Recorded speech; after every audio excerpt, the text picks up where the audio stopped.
हिमाचल प्रदेश चुनाव के लिए कांग्रेस ने अपना घोषणा पत्र जारी कर दिया है। इसमें युवाओं, कर्मचारियों और पेंशनर्स के मुद्दे पर काम करने का दावा कांग्रेस ने किया है। आइए एक नजर डालते हैं कांग्रेस के हिमाचल प्रदेश घोषणा पत्र पर और देखते हैं किस वर्ग के लिए कांग्रेस ने कौन से दावे और वादे किए हैं। हिमाचल प्रदेश विधानसभा चुनाव का काउंटडाउन शुरू हो चुका है। प्रदेश की 68 विधानसभा सीटों पर केवल एक चरण में 12 नवंबर को वोट कास्टिंग होगी, वहीं 8 दिसंबर को नतीजों का ऐलान हो जाएगा।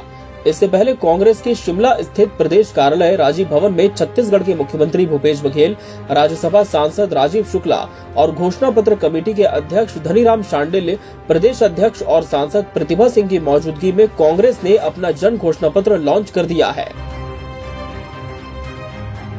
कांग्रेस के इस मैनिफेस्टो में विभिन्न वर्गों का ध्यान रखते हुए उनसे कई वादे किए गए हैं।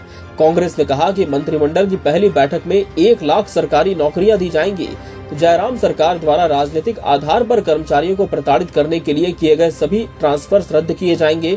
ग्रामीण इलाकों में सड़कें बनाने के लिए अभी ग्रामीणों को गिफ्ट डीड बनाकर देनी पड़ती है। कांग्रेस की सरकार ग्रामीण सड़कों के लिए भू अधिग्रहण कानून लागू कर भूस्वामियों को 4 गुना मुआवजा देने का प्रावधान करेगी। कांग्रेस सरकार महंगाई से निपटने के लिए लोगों की जेब में पैसा डालने का काम करेगी। पुरानी पेंशन योजना लागू करके महिलाओं को 1500 रुपए प्रति माह देकर और 300 यूनिट बिजली मुफ्त देकर लोगों की जेब में पैसा डालने का प्रयास होगा।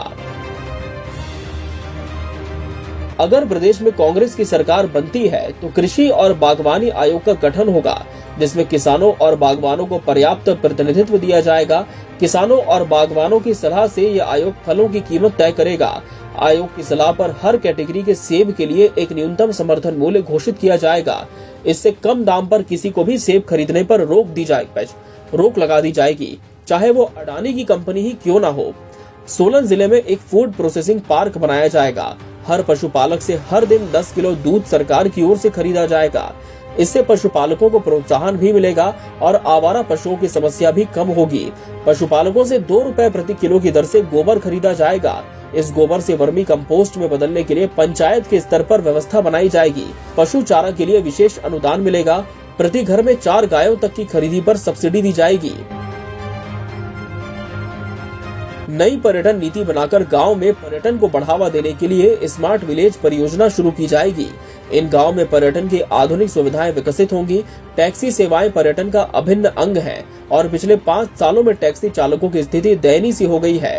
कांग्रेस सरकार टैक्सी व्यवसाय में आने वाले युवाओं के लिए कम ब्याज दरों पर ऋण उपलब्ध करवाने से लेकर बीमा योजना लागू करने जैसी नई योजनाएं लॉन्च करेंगी। टैक्सी की परमिट की अवधि 10 की जगह 15 साल की जाएगी।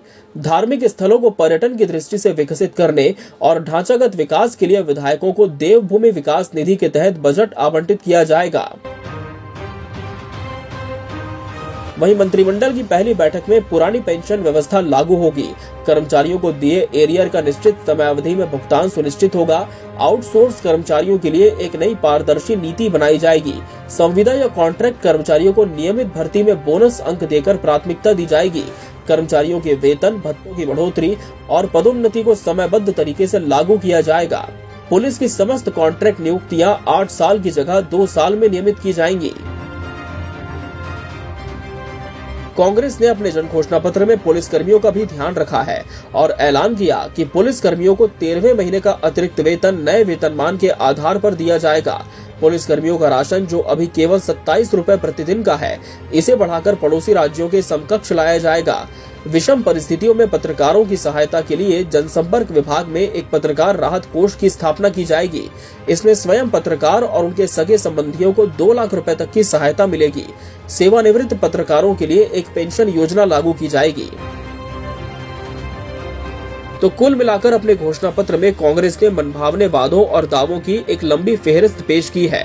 पिछले विधानसभा चुनाव में हिमाचल प्रदेश की 68 में से 44 सीटें बीजेपी ने हासिल की थी। कांग्रेस को 21 सीटें मिली थी। वहीं सीपीआईएम की झोली में सिर्फ 1 सीट आई थी। बहरहाल देखना होगा कि इस चुनावी घोषणा पत्र का कितना लाभ कांग्रेस को आने वाले चुनाव में मिल पाता है।